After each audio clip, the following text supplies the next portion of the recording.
The morning sun painted the sky orange and pink above Nexus 7 as Dr. Unikim stepped out of the research station. Her boots crunched on the crystal sand that covered most of the northern territory. She carried her collection bag over one shoulder and her scanner in the other hand. Today was like any other day for the past 6 months since she arrived on this alien world. Una worked as a xenobiologist for the human colony. Her job was simple but important. She studied the plants and animals of Nexus 7 to make sure they were safe for humans. Every morning she walked to the crystalline lakes 2 kilometers from the base. The lakes were beautiful, with water so clear you could see the bottom even when it was 30 meters deep. The colony had been on Nexus 7 for 2 years now. 500 humans lived here, building homes and farms. They chose this planet because it had good air to breathe and plenty of fresh water. The weather was mild, and the soil was rich for growing food. It seemed like the perfect place for humans to make a new home among the stars. Una loved her work here. Back on Earth, she had studied alien life forms through books and computer screens. Here on Nexus 7 she could touch them and see how they lived. She had discovered 12 new species of plants and 3 new types of fish. Her reports back to Earth made other scientists very excited as she walked toward the lakes. Una noticed something different. The night before there had been a big storm. The wind was so strong it shook the research station. Rain fell so hard it sounded like stones hitting the roof. Now she could see that the storm had changed things. The main path to the lakes was blocked by fallen trees. Their purple leaves were scattered everywhere like confetti. Una had to take a different route through the rocky hills. She had never been this way before, but her scanner showed the lakes were just ahead. The sound of rushing water reached her ears before she saw anything. This was strange because the lakes were usually very quiet and still. Una climbed over a large boulder and looked down into a ravine she had never seen before. The storm had created a new river. Water rushed down the rocks carrying mud and broken branches. Una was about to turn back when she heard something that made her stop. It was a sound like crying, but not human crying. It was higher pitched and more musical. The sound came again, weaker this time. Someone or something was in trouble. She looked more carefully into the rushing water below. At first, she saw only brown mud and foam. Then she spotted movement near a cluster of rocks.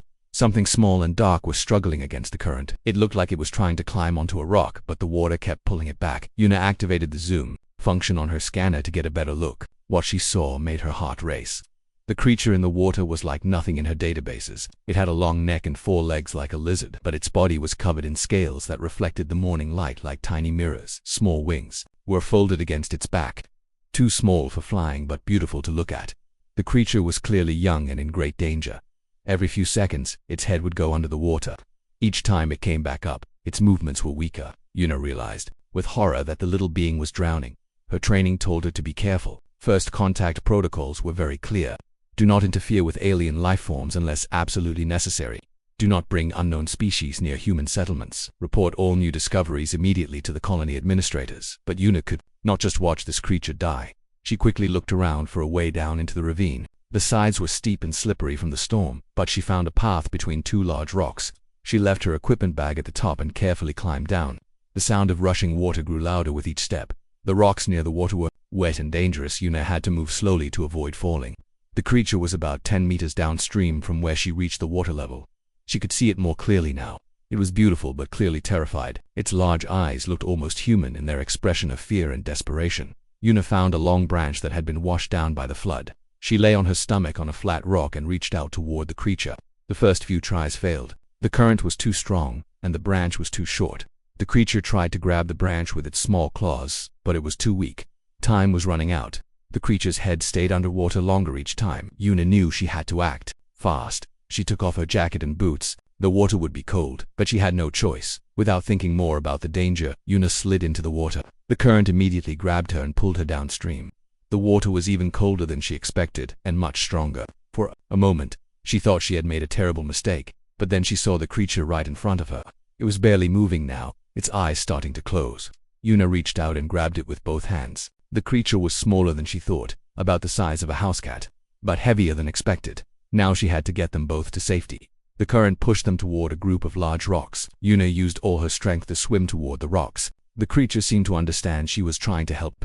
It stopped struggling and let her carry it, after what felt like hours but was probably only minutes. Una managed to pull herself and the creature onto a large flat rock near the edge of the ravine. Both of them lay there breathing heavily. The creature's scales had lost some of their shine, and its breathing was shallow and fast. Una looked at the small being she had just saved. Up close, it was even more amazing. Its scales changed color slightly as she watched, going from silver to pale blue to green. Its eyes were large and intelligent, watching her with what looked like gratitude.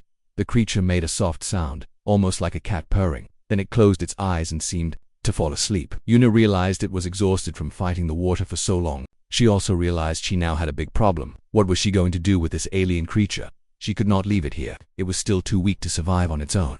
But bringing it back to the colony would mean explaining why she had broken first contact protocols. She would be in serious trouble. Looking down at the peaceful face of the sleeping creature, Yuna made her decision. She would take it back to her quarters and nurse it back to health. Once it was strong enough, she would bring it back to the wild. No one had to know. She had no idea that this simple act of kindness would change everything for both humans and the mysterious species that ruled the skies of Nexus 7. 3 weeks had passed since Yuna brought the small creature to her quarters. She had named it Hanyul, which meant sky in her native Korean language. The name seemed perfect for a being that had tiny wings and scales that shimmered like clouds. Yuna's room was small but comfortable. It had a bed, a desk, and a small bathroom. Most importantly, it had a private entrance that did not connect to the main hallways of the research station. This made it easier to keep Hanyul hidden from the other colonists. At first, Yuna worried that Hanyul might die. The creature was very weak and cold when she brought it home. She wrapped it in heated blankets and tried to give it water through a small dropper. For the first 2 days, Hanyul barely moved. It slept most of the time, breathing slowly and quietly.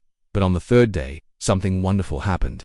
Hanyul opened its large eyes and looked directly at Yuna. There was intelligence in those eyes, more than she had seen in any animal before. It was like looking at another person, not just a simple creature. Hanyul made a soft sound that was almost like singing. The sound was beautiful and somehow made Yuna feel calm and happy. She realized that this was not just communication, but something deeper. Images began to form in her mind. She saw flashes of sky, of flying, of other creatures like Hanyul but much larger. This was when Yuna understood that Hanyul was telepathic. The creature could share its thoughts and memories through some kind of mental connection. The discovery both excited and frightened her. She was dealing with something far more advanced than she had imagined. Over the following weeks, Yuna learned to communicate with Hanyul through these shared images. She discovered that Hanyul understood much more than it could express.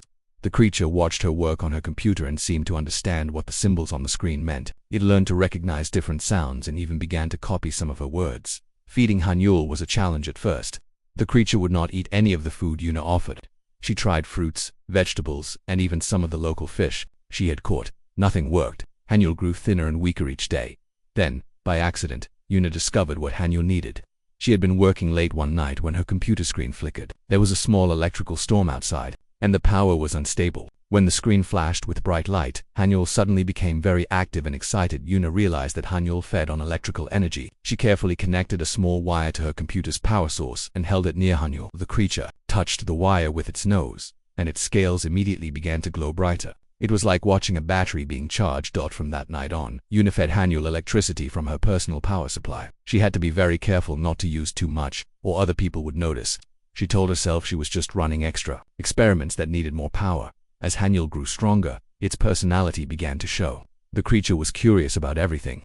It would explore every corner of Yuna's room, touching objects with its small claws and nose. It learned to open doors and drawers. It even figured out how to turn on the computer by itself. But what amazed Yuna most was Hanyul's emotional intelligence. The creature seemed to understand when she was tired or stressed. On difficult days, Hanyul would curl up next to her and make soft, comforting sounds. Sometimes it would share pleasant images of flying through clouds or swimming in clear water. Yuna began to think of Hanyul as a friend rather than just a creature she was studying. She talked to it about her work, her life back on Earth, and her hopes for the future. Hanyul listened carefully and seemed to understand everything she said, through their mental connection. Hanyul shared its own story. Yuna saw images of a great pack of dragon-like creatures flying through space. She saw Hanyul as part of a group of young ones, learning to fly and hunt. But then the images became sad and dark. Hanyul showed her memories of being left behind, of falling from the sky, of being alone and afraid. Yuna understood that Hanyul had been separated from its family somehow. The creature had been wandering alone for a long time before it fell into the floodwater. This made Yuna even more determined to help it recover and eventually find its way home. But keeping Hanyul's secret was becoming harder each day. Her colleague, Dr. Jinwoo Park, was starting to ask questions. Jinwoo worked in the lab next to Yuna's office. He was a good scientist and a careful observer. Jinwoo noticed that Yuna was using more power than usual. He saw that she was spending longer hours in her room and less time in the common areas. He also noticed that she was ordering extra food supplies but never seemed to eat more than usual. One day, Jinwoo knocked on Yuna's door during her lunch break. She quickly hid Hanyul under her bed covers and tried to act normal when she opened the door. "Yuna, are you feeling all right?" Jinwoo asked with concern in his voice. "You seem different lately. You're always tired, and you spend so much time alone." I'm fine, Yuna replied, but she could tell Jinwoo did not believe her. I've just been working on some new research projects. Nothing important. Jinwoo looked past her into the room. His eyes stopped at her computer, which was displaying power usage charts. These numbers are very high, he said. What kind of experiments are you running that need so much electricity? Yuna felt her heart racing. She tried to think of a good explanation, but nothing came to mind. Under the covers, she could sense that Haniel was listening to everything. The creature was probably picking up on her stress and fear. I'm testing some new equipment, she said finally. It's still experimental, so I can't talk about it yet. Jinwoo nodded, but Yuna could see he was not satisfied with her answer. After he left, she sat on her bed and gently uncovered Haniel. The creature looked up at her with worried eyes. We have to be more careful, Yuna whispered. People are starting to notice. Haniel made a soft sound and touched her hand with its small claw. Through their mental connection, it shared an image of gratitude and affection. Yuna realized that, no matter what happened, she could not regret saving this amazing creature. But she also knew that their secret would not stay hidden much longer. Soon, she would have to make some difficult decisions about Haniel's future and her own. The knock on Yuna's door came at the worst possible time. She was feeding Haniel its morning electrical charge when she heard the sharp rap of knuckles against metal. Haniel's scales were glowing bright blue as it absorbed energy from the power cable. Just a minute, Yuna called out, quickly disconnecting the cable and trying to hide Haniel under her desk. But the creature had grown much larger in the past 3 weeks. It was now the size of a medium dog, and hiding it was becoming impossible. Dr. Kim, this is an official inspection, came Dr. Jinwoo Park's voice from outside. Please open your door immediately. Yuna's heart sank. She knew this day would come, but she had hoped for more time. Haniel seemed to sense her fear and made worried chirping sounds. Through their mental connection, she could feel the creature's confusion and anxiety. She opened the door to find not just Jinwoo but also Colonial Administrator Mingi Choi and Captain Dong Yunli from the colony's security force. All three of them stepped into her small room before she could say anything. What is this about? Yuna asked, trying to keep her voice steady. Power consumption records show you've been using 3 times your normal allocation, Administrator, Choi said in a cold voice. We need to inspect your equipment to make sure there are no safety violations. Captain Lee was already scanning the room with his handheld detector. The device beeped rapidly as it pointed toward Yuna's desk. There's definitely something unusual here, he said. Before Yuna could stop him, Jinwoo looked under the desk. His eyes went wide when he saw Haniel crouch there, scales still faintly glowing from its recent feeding. Dear God, Jinwoo whispered. Yuna, what have you done? Haniel, frightened by the strange voices and threatening energy in the room, let out a distress call. The sound was like nothing any of them had heard before, part birdsong, part electronic hum. It filled the room and seemed to vibrate through their bones. Captain Lee immediately drew his weapon. Step away from the creature, Dr. Kim. No, wait, Yuna said, moving to stand between the weapon and Haniel. It's not dangerous, it's just scared. Administrator Choi was speaking rapidly into a communication device. This is Code 7. We have an unauthorized alien life form in Sector C. I need a containment team immediately. Haniel's distress call grew louder. The creature's scales began to glow brighter, and small sparks of electricity danced across its body. Yuna could feel its panic through their mental connection. The emotions were so strong they made her dizzy. Everyone needs to calm down, Yuna said firmly. Haniel responds to emotions. The more afraid and angry you are, the more defensive it becomes, Haniel. Administrator Choi asked with surprise. You named it. Of course, I named it, Yuna replied. It's intelligent, it understands language, it communicates through telepathy, and it has emotions just like we do. Captain Lee kept his weapon trained on Haniel but looked uncertain. Telepathy. Are you saying this thing can read minds? Before Yuna could answer, Haniel did something that shocked everyone in the room. The creature stood up on its back legs and spoke in broken but clear human language. Yuna ... friend, Haniel said, its voice like wind chimes. Not hurt ... Yuna. The 4 humans stared in stunned silence. Even Captain Lee lowered his weapon slightly. It can talk, Jinwoo asked in amazement. It's been learning, Yuna explained. It picks up language very quickly, but mostly we communicate through shared images and emotions. Administrator Choi was the first to recover from the shock. Dr. Kim, you've violated every first contact protocol we have. This creature should have been reported immediately. Instead, you've been conducting unauthorized experiments and hiding a potentially dangerous alien species. Dangerous, Yuna said angrily. I saved its life. It was drowning in a flood. Would you have preferred I let it die? That's not the point, Choi replied. We have procedures for a reason. This creature could carry diseases, it could be hostile, it could be part of an invasion force. Haniel made a sad sound and curled up into a ball. Through their connection, Yuna could feel the creature's confusion and hurt. It did not understand why these humans were so afraid and angry. Look at it, Yuna said softly. Does that look like an invasion force to you? It's just a baby that got separated from its family. Captain Lee was studying his scanner readings. with concern. Dr. Kim, this creature is giving off massive electromagnetic readings. It could interfere with our communication systems or power grid. As if responding to his words, Haniel's emotional distress suddenly peaked. The creature let out another loud call, and every electronic device in the room flickered. The lights dimmed, computers shut down, and communication devices went silent. "It's disrupting our systems," Captain Lee shouted. "We need to contain it now." But Yuna recognized what was really happening. Haniel was not attacking their systems on purpose. The creature was broadcasting a distress signal, calling for help the only way it knew how. "Haniel, please calm down," Yuna said gently. She knelt next to the frightened creature and placed her hand on its warm scales. "Everything will be okay." The creature looked up at her with large, trusting eyes. Slowly, the electrical activity around its body decreased, and the lights in the room returned to normal. "Incredible," Jinwoo whispered, in response to her voice. Administrator Choi was not impressed. "That just proves how dangerous this situation is. Dr. Kim, you're under arrest for violating colony safety protocols. The creature will be transferred to a secure containment facility for study." "No," Yuna said firmly. "I won't let you hurt it." Captain Lee stepped forward. "Dr. Kim, please don't make this more difficult than it needs to be." But Haniel had other ideas. The creature seemed to understand that the humans wanted to separate it from Yuna. Its scales began to glow again, brighter than before. This time, the electromagnetic pulse was stronger and more focused. Every security device in the room shut down completely. The electronic locks on the door clicked open. The communication systems went dead, and even Captain Lee's weapon stopped working. In the confusion that followed, Haniel spread its small wings and flew to Yuna's shoulder. The creature wrapped its tail around her arm and made protective sounds. "Now you've done it," Administrator Choi said angrily. "This proves the creature is a security threat. We'll have to use stronger measures to contain it." Yuna realized that her worst fears were coming true. The humans saw Haniel as a weapon to be studied or a threat to be eliminated. They could not see what she saw, a frightened, intelligent being that just wanted to be safe and loved. But as they led her away to detention, Yuna did not know that Haniel's distress calls had been broadcasting much further than anyone imagined. High above the planet, in the cold darkness of space, something very large and very ancient had heard the cry for help. The real test of human and alien relations was about to begin. Part 4. The Packer Rivasuna sat in the detention cell, staring at the gray walls and thinking about Haniel. 3 days had passed since they separated her from the small creature.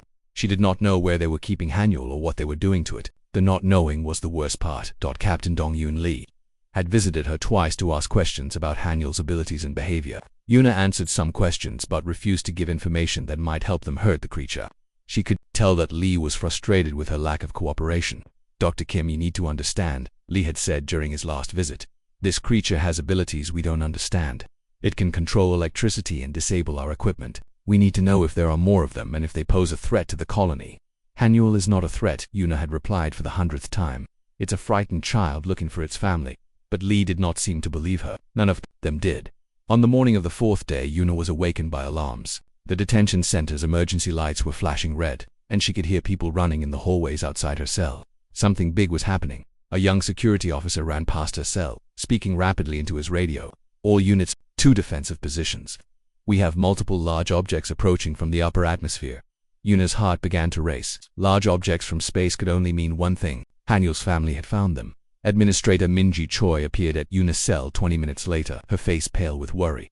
"Dr. Kim, we need your help. There are unknown spacecraft in our atmosphere, and they're not responding to our communication attempts." "Let me see Haniel first," Yuna demanded.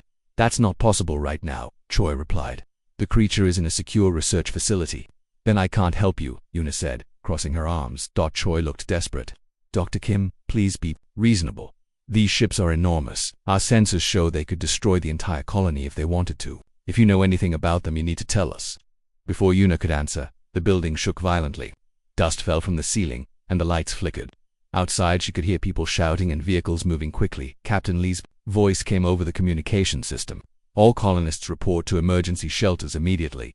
This is not a drill." Choi unlocked Yuna's cell. "Come with me. You need to see this." They ran through the corridors of the detention center and up to the main observation deck. What Yuna saw through the large windows took her breath away. The sky above the colony was filled with creatures that looked like enormous versions of Haniel. Each one was at least 50 meters long, with wings that stretched twice that distance. Their scales reflected the sunlight like mirrors, creating a dazzling display of silver and blue light. But these were not just large animals. They moved through the air with perfect coordination, like a military formation. Some hovered motionless above the colony, while others circled at different altitudes. It was clear that they were intelligent and organized. "How many are there?" Yuna asked in wonder. "Our sensors count at least 20. Captain Lee said as he joined them at the window. But more keep arriving. They seem to be coming from beyond our solar system. As they watched, the largest of the creatures descended slowly toward the colony's main landing area. It was magnificent and terrifying at the same time. Its wings created shadows that covered several city blocks, and its eyes glowed with the same intelligent light that Yuna had seen in Hanyul. The creature landed with surprising gentleness, folding its massive wings against its body. Then it did something that shocked everyone watching. It spoke, and its voice carried clearly across the entire colony. "Humans of the small Earth," the voice said in perfectly clear human language. "We seek the lost child of our pack. We know you have found the young one called Hanyul." Administrator Choi grabbed her communication device. How do they know our language? Yuna realized what was happening. Hanyul learned to speak from me. If these creatures are connected telepathically, they could share knowledge instantly across their entire species. The massive creature continued, speaking. "We are Stormwing, eldest of the Sky Hunters. We have traveled far to find our lost child. We ask for a peaceful meeting to discuss the return of Hanyul." Captain Lee was coordinating defensive positions through his radio. "All weapon systems online. Target the largest creature, but do not fire unless they attack first." "You can't fight them," Yuna said urgently. "Look at them. They're like living spacecraft. Our weapons would be useless." "We have to try," Lee replied grimly. But Stormwing seemed to sense the military preparations. The great creature raised its head and looked directly toward the observation deck where they stood. "We feel your fear and anger, small human," Stormwing said. And somehow Yuna knew the creature was speaking directly to her. "But we do not come for war. We come only for the young one who calls out in distress. Hanyul is calling to them." Yuna realized. That's how they found us. The creature has been broadcasting distress signals this whole time. Administrator Choi looked terrified. "What do they want? Are they going to attack us?" Before anyone could answer, something incredible happened. A smaller dragon, about half the size of Stormwing, landed near the first creature, then another, and another. Soon, dozens of the magnificent beings covered the landing area and surrounding fields. But they made no aggressive moves. They simply waited, watching the human colony with patient, intelligent eyes. Stormwing spoke again. "We know you saved our child from the flood death. This is a great kindness, but now the young one suffers in captivity. This causes pain to all who share the Sky bond. We ask for the return of Hanyul so that healing may begin." "They know we saved Hanyul," Eunice said with amazement. "They're not here to attack us, they're here to thank us and get their child back." Captain Lee looked skeptical. "How can we trust them? They could be lying." "Look at them," Yuna insisted. "Really look. Do they seem hostile to you? They could have destroyed the colony already if they wanted to. Instead, they were asking politely for their child back." Through the observation deck's speakers, they heard Stormwing's voice again. "We would speak with a human called Yuna Kim, who showed mercy to the lost child. We have much to discuss about the bond that has been created." Everyone turned to look at Yuna. Administrator Choi's mouth was open in shock. "How do they know your name?" "Hanyul must have told them," Yuna said. "We need to bring Hanyul here immediately. These creatures are its family, and they've come a very long way to find it." "Absolutely not," Captain Lee said. "This could be a trap. We're not giving up our only bargaining chip." But as he spoke, the dragons in the sky began to move closer to the colony. Not in an attacking formation, but in what looked like a protective circle. It was as if they were claiming the entire area as their territory. Stormwing's voice carried a note of sadness now. "We grow tired of waiting, small humans. The young one's distress calls grow weaker. If Hanyul is harmed, the Skybond demands that we respond with force." The threat was clear, even though it was spoken gently. The dragons would protect their child, even if it meant fighting the humans. Yuna knew they were running out of time. These magnificent creatures had traveled across space to find their lost family member. They deserved to be reunited with Hanyul. But more than that, humanity had a chance to make first contact with an obviously advanced and powerful species. The next few hours would determine whether that contact would be peaceful or violent. The emergency meeting took place in the colony's main conference room. Administrator Minji Choi sat at the head of the table, her hands shaking slightly as she tried to maintain control of the situation. Captain Dong-Yoon Lee stood by the window, watching the dragons that filled the sky outside. Dr. Jinwoo Park sat across from Yuna, his scientific curiosity fighting with his obvious fear. "The situation is simple," Administrator Choi said, trying to sound confident. "We have something they want, and they have superior firepower. We need to negotiate from a position of strength." "What strength?" Yuna asked incredulously. "They could have destroyed us hours ago. The only reason we're still alive is because they choose to be peaceful." Captain Lee turned from the window. "Our analysis shows these creatures have technology far beyond ours. Their bodies generate electromagnetic fields that could disable all our systems. They can travel faster than light. They communicate across vast distances instantly. Which is exactly why we should cooperate with them," Yuna insisted.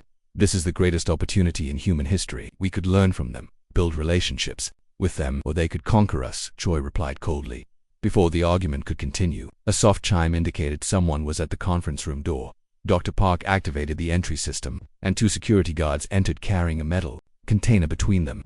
"You brought Hanyul," Yuna said with relief, standing up quickly. "The creature has been sedated for transport," one of the guards explained. It became very agitated when the larger creatures arrived. Yuna rushed to the container and looked through its transparent top. Hanyul lay inside, breathing slowly but clearly unconscious. The small dragon's scales were dim and gray, lacking their usual shimmer. "What did you do to it?" Yuna demanded angrily. "Standard protocol for dangerous specimens," Captain Lee replied. "We couldn't risk it using its electromagnetic abilities during transport." "It's not a specimen," Yuna said, carefully opening the container. "It's a person." As soon as Yuna touched Hanyul's scales, the creature's eyes fluttered open. It made a weak chirping sound and tried to lift its head. "Yuna," Hanyul whispered in its musical voice. "Pack ... comes ... for Hanyul." Through their mental connection, Yuna felt a flood of emotions from the small dragon. Relief, joy, fear, and something else, a sense of completion, as if a missing piece was being returned. But she also sensed something unexpected. Hanyul was not just happy to be reunited with its pack. The creature was proud, somehow satisfied in a way that Yuna did not understand. "Hanyul, your family is here," Yuna said gently. "They want to take you home." The small dragon looked up at her with bright, intelligent eyes. Through their connection, it began sharing images more complex than any it had shown before. Yuna saw scenes of young dragons leaving their packs, flying alone through dangerous territories, facing challenges and hardships. "The Sky Trial," Hanyul said, speaking more clearly than ever before. "Young ones must ... prove worth by surviving alone." "A trial?" Dr. Park asked with interest. "You mean this was intentional?" More images flowed from Hanyul to Yuna. She saw the moment when Hanyul had fallen from the sky during a storm, injured, and separated from its pack. She saw it struggling to survive on its own, learning to hunt and hide from larger predators. "You weren't abandoned," Yuna realized with wonder. "This was a test of some kind." "Sky Trial," Hanyul confirmed. "Young ones who fail ... are mourned as dead. Young ones who survive return to pack with honor." "But you nearly died in that flood," Yuna said. "If I hadn't found you ... Hanyul's next images showed something that took Yuna's breath away. The small dragon had not been failing its trial. It had been succeeding in ways that no one expected. By forming a bond with a human, by learning human language and technology, by showing that different species could understand each other. Hanyul had accomplished something unprecedented. "The pack has been watching," Hanyul explained through shared images. Through Skybond, they see all that Hanyul experiences. Captain Lee stepped closer to the container. "Are you saying they've been spying on us through this creature?" "Not spying," Hanyul said, struggling to find the right human words. "Learning Yuna shows ... kindness to stranger. Yuna risks safety for ... unknown creature. This is ... rare gift." Administrator Choi looked confused. "What kind of gift?" Before Hanyul, "If you'd answer." The building shook again. But this time it was not from the dragon's landing. It was from Stormwing's voice, which seemed to resonate through the very structure of the colony. "Bring the lost child to the meeting ground," the great dragon commanded. "The time for hiding is finished. The Sky Trial must be completed." "We need to take Hanyul outside," Yuna said urgently. "Stormwing is getting impatient." "This could be dangerous," Captain Lee warned. "Once we give them their creature back, we lose all leverage." "We never had leverage," Yuna replied. "We have something much more valuable. We have the chance to prove that humans are worth knowing." They carefully transported Hanyul to the colony's main plaza, where Stormwing waited. The massive dragon was even more impressive up close. Its scales were deep blue with silver edges, and its eyes held the wisdom of centuries. As soon as Hanyul saw Stormwing, the small dragon began making excited chirping sounds. Its scales brightened and began to shimmer again. Stormwing lowered its great head and touched Hanyul gently with its snout. "Welcome home, Skychild. Your trial has ended in ways none could predict. What happens now?" Administrator Choi asked. Nervously, Stormwing turned its attention to the humans, studying them with ancient, intelligent eyes. "Now we must speak of the bond that has been created. When Yuna Kim saved our child, she became part of the Sky Trial. Her actions have been judged by the pack." "Judged?" Yuna asked with concern. "The Sky Bond connects all of our kind," explained. "Through Hanyul's eyes, we have watched you, Yuna Kim. We have seen your kindness, your courage, your willingness to risk everything for a creature you barely knew." More dragons began landing in the plaza, surrounding the small group of humans, but their posture was not threatening. If anything, they seemed ... respectful. "In all our travels through the stars," Stormwing continued, "we have found few species capable of such selfless compassion. Most beings we encounter think only of their own survival or benefit." Dr. Park stepped forward, his scientific curiosity overcoming his fear. "Are you saying you've met other intelligent species?" "Many," Stormwing replied. "Most are hostile or indifferent to other life forms. Some are advanced but cruel. A few are peaceful but weak. Rarely do we find a species that combines intelligence, strength, and genuine caring for others. And you think humans have these qualities? Administrator Choi asked skeptically. Stormwing looked directly at Yuna. One human has proven it beyond doubt. Yuna Kim risked her career, her safety, and her freedom to protect our child. She asked for nothing in return. She showed the kind of character that we value above all else. Hanyul, now fully recovered from the sedation, flew from the container to Yuna's shoulder. The small dragon nuzzled against her neck affectionately. Yuna is Pack's sister now, Hanyul announced proudly. Bond is permanent. Pack's? Yuna asked in amazement. Stormwing's massive head nodded slowly. You have been adopted into our clan, Yuna Kim. You are the first human to earn this honor. Through you, your entire species has the opportunity to join the greater community of sky-traveling peoples. The revelation was overwhelming. What had started as a simple rescue had become humanity's introduction to a galactic civilization. And it had all happened because one person chose to save a drowning creature rather than follow protocol. As Yuna looked around at the magnificent dragons surrounding them, she realized that the most important moment in human history was just beginning. 6 months had passed since the dragons first arrived at the human colony on Nexus 7.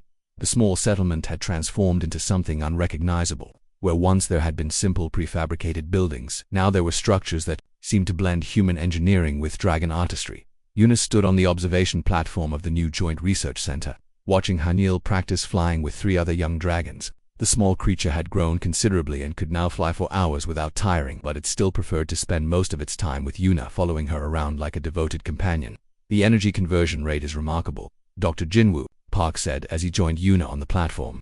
He was studying data from their latest experiments. The dragons can generate more power in 1 day than our entire colony used in a month. And they're teaching us how to do it ourselves, Yuna replied, watching as one of the young dragons demonstrated how to focus electromagnetic energy into a controlled beam. Stormwing says that within a year, we'll be able to power our entire settlement using dragon techniques. The partnership between humans and dragons had exceeded everyone's expectations. The dragons shared their advanced knowledge of energy manipulation, faster-than-light communication, and space travel. In return, humans offered their medical knowledge, manufacturing techniques, and what the dragons call their gift of endless compassion. Administrator Mingi Choi approached them carrying a datapad filled with reports. She looked much more relaxed than she had 6 months ago.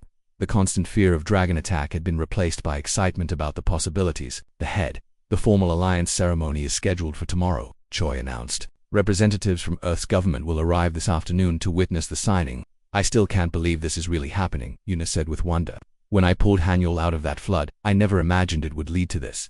That's exactly why it worked, came Stormwing's voice from behind them. The great dragon had approached silently, as it often did.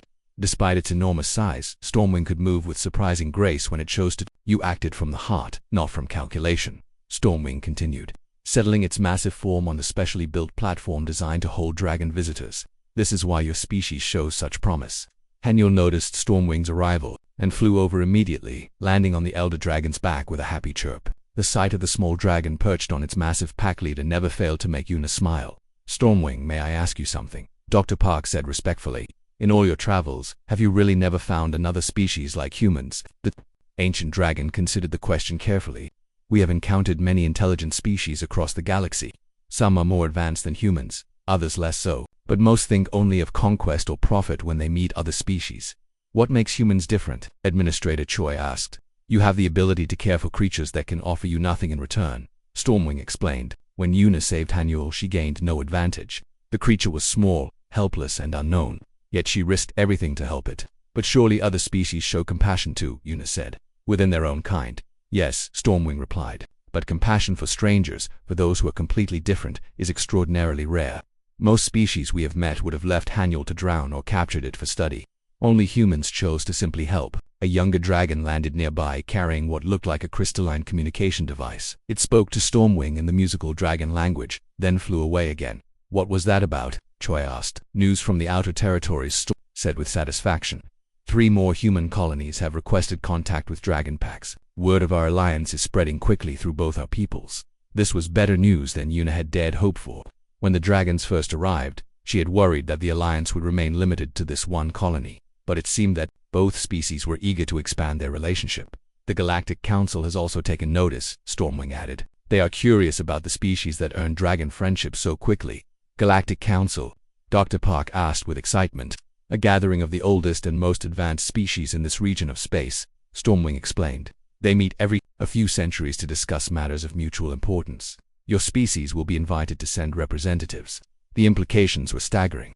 Humanity was about to be introduced to a community of spacefaring civilizations, all because one person had chosen to save a drowning creature. I keep wondering what would have happened if I had followed protocol that day, Yuna said thoughtfully. If I had just reported finding Hanyul instead of rescuing it.